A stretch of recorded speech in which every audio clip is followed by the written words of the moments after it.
Memiliki latar belakang mantan striker, Patrick Kluivert diharapkan temukan solusi mandulnya lini depan timnas Indonesia. Kolaborasi mematikan oleh Romeni dan Ragnar Uratmangun di lini depan timnas Indonesia. Australia bakal jadi korban pertama, dituduh berbohong oleh asisten Sintayong. Mark Klok berikan respons yang menggemparkan fans Garuda.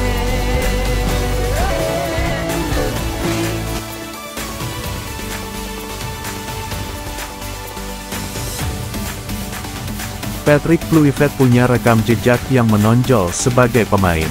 Pelatih berusia 48 tahun itu pernah bermain untuk Barcelona dan timnas Belanda. Dia merupakan seorang striker tajam yang disegani lawan saat bermain sepak bola. Memiliki latar belakang sebagai ujung tombak andal, kehadiran Patrick Kluivert memberikan angin segar bagi timnas Indonesia. Dia diharapkan dapat membantu mengatasi permasalahan lini depan tim Garuda yang mandul. Khususnya di lini depan timnas Garuda. Selama ini memang ketajaman tim kita kurang, kita lihat Patrick mantan striker dunia yang kualitasnya tidak diragukan lagi. Modal besar Patrick mentransfer ilmu bagaimana cara bermain yang baik dan benar seorang striker. Bagaimana untuk menjadi pemain hebat, Patrick sangat paham, jadi menurut saya ini bekal yang bagus untuk pemain depan. Tinggal bagaimana ketika pemain depan itu sudah dilatih dan akhirnya bisa menerapkan di dalam pertandingan. Dengan Patrick sebagai mantan striker diharapkan selain secara keseluruhan pemain harus bagus tapi harus memiliki satu ketajaman di lini depan. Sebenarnya ini modal yang bagus karena bagaimanapun juga dia mengalami ketika menjadi pemain. Selain cepat beradaptasi, Erick Thohir sangat berharap agar Patrick Kluivert bisa memahami karakter para pemain timnas Indonesia. Caranya dengan memantau secara langsung talenta lokal yang berkompetisi di Liga Indonesia. Tentunya yang jelas coach kita harus secepat mungkin mengetahui secara langsung kalau ada pemain-pemain yang dari Indonesia, Patrick bisa melihat ketika kompetisi. Apalagi ini sudah kompetisi berjalan yang berikutnya pemain-pemain diaspora itu tentunya Patrick kan sudah tahu. Jadi menurut saya jangka pendek yang perlu dilakukan oleh Patrick adalah bagaimana secepat mungkin dia bisa memahami karakter pemain-pemain kita. Patrick Kluivert menyebut pemain lokal adalah jantung dan jiwa timnas Indonesia. Dia juga menganggap penting peran para talenta diaspora. Menanggapi pernyataan itu, Ketua Umum PSSI, Bapak Erick Thohir memberikan pendapatnya. Menurutnya, tidak jadi jaminan kalau amunisi lokal bakal langsung mendapat tempat di skuad Garuda. Saya pikir itu masih belum bisa jadi jaminan, tentunya nanti melihat dari kualitas pemain kita ketika Patrick sudah mengadakan latihan, kalau memang pemain kita layak ya tentunya dipakai. Tetapi kalau dari beberapa pemain itu ada persaingan, mungkin ada pemain dari diaspora yang kualitasnya menurut pendapat Patrick lebih bagus, saya yakin mereka akan memberi kesempatan kepada pemain tersebut. Karena ini targetnya enggak main-main, jadi apakah pemain berasal dari diaspora ataukah pemain lokal, kalau menurut Patrick pemain ini layak untuk diberi main, ya pasti itu yang dipilih. Menurut saya komitmen seperti itu nanti tergantung di lapangan.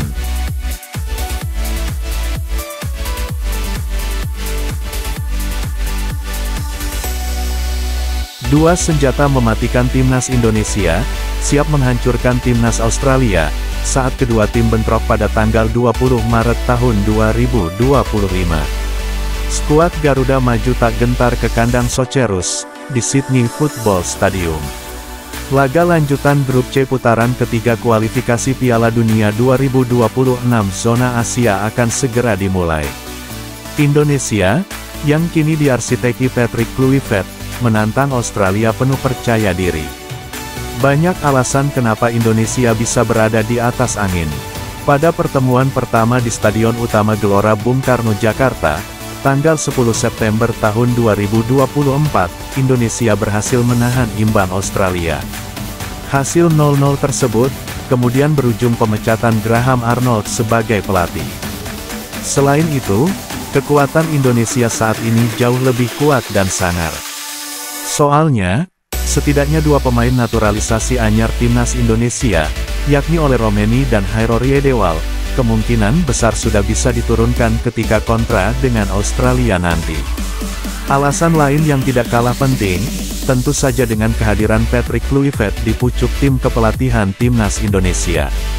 Kendati pencapaiannya sebagai pelatih kurang begitu menggembirakan, dengan nama besar Patrick Kluivert di timnas Belanda serta Barcelona, tentunya menjadi ekstra penyemangat bagi JIZS-DKK.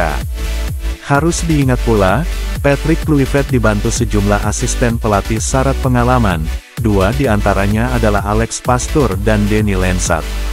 Alex Pastoor, 58 tahun, pernah menukangi sejumlah tim-tim Belanda seperti Excelsior, NEC, Sparta Rotterdam, pun Almere City. Danny Lensat, 48 tahun, selain kenyang pengalaman sebagai asisten pelatih di sejumlah tim Belanda juga pernah masuk tim kepelatihan Al-Ittihad, klub Arab Saudi. Ngomong-ngomong soal kedatangan oleh Romeni, timnas Australia bisa jadi bakal tak bisa tidur nyenyak. Bagaimana tidak, ex-mesin Utrecht, Belanda, yang kini memperkuat klub Inggris, Oxford United, ini adalah sosok bomber syarat pengalaman. Sebelumnya, Ole Romeni juga pernah memperkuat dua klub Belanda, NEC dan Emmen. Performanya yang terus meroket di Liga Belanda membuat PSSI kepincut kepada striker 24 tahun berdarah Medan itu. Jika Patrick Kluivert menerapkan skema 3-5-2, duo juru gedor yang kemungkinan bakal dijadikan starter adalah Ole Romeni dan Ragnar Oratmamun. Kenapa harus kedua pemain ini? Jawabannya karena keduanya punya semua syarat yang diinginkan Patrick Kluivert. Baik Ole Romeni maupun Ragnar Oratmamun sama-sama punya naluri mumpuni memburu gol. Dari mulai gojekan, pergerakan tanpa bola, hingga penempatan posisi saat melakukan syuting ke gawang lawan, keduanya sejauh ini cukup jempolan.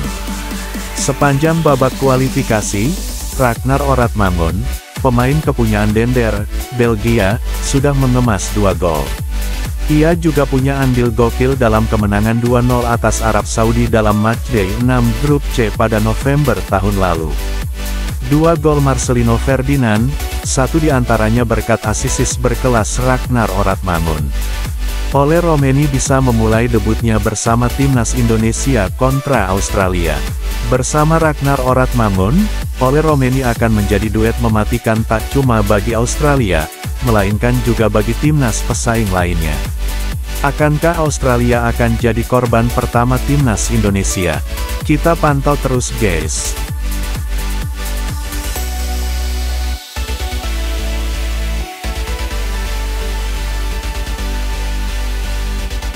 Pemain gelandang Persib Bandung, Mark Klok, kembali menjadi pembicaraan hangat di media sosial terkait pernyataannya mengenai mantan pelatih timnas Indonesia, Sintayong, yang disebutnya sebagai sosok pelatih diktator. Kata-kata Mark Klok itu kembali menjadi pembicaraan hangat setelah mantan asisten Sintayong di timnas Indonesia, Kim Jong-jin, memberikan klarifikasi. Dia menuding Mark Klok telah berbohong saat wawancara dengan ESPN Belanda beberapa waktu lalu, disinggung ramainya pemberitaan dari pernyataan Kim Jong-jin. Mark Klok enggan menanggapi. Dia mengaku tetap fokus pada timnya. Untuk laga-laga selanjutnya, seperti diketahui mantan asisten Sintayong di timnas Indonesia, Kim Jong-jin, menuduh Mark Klok berbohong buntut wawancaranya dengan ESPN Belanda beberapa waktu lalu. Mark Klok sempat melabeli Sintayong sebagai diktator, yang belakangan kutipannya direvisi oleh ESPN Belanda dengan menghilangkan kata diktator. Dalam artikelnya, Mark Klok memberikan penilaian seputar Sintayong dalam wawancara itu setelah arsitek asal Korea Selatan tersebut dipecat oleh PSSI sebagai pelatih timnas Indonesia pada tanggal 6 Januari tahun 2025. Diktator, itu sangat tidak benar. Tuduhan yang sangat luar biasa. Saya juga melihat berita itu, pada saat saya membaca berita itu, dan ketika saya tahu dari siapa berita itu berasal, saya langsung mengirimkan pesan kepadanya. Sesudah membaca berita itu, Kim Jong-jin menghubungi Mark Klok lewat pesan singkat. Dia meminta gelandang naturalisasi kelahiran Belanda itu untuk berhenti menyebar kebohongan.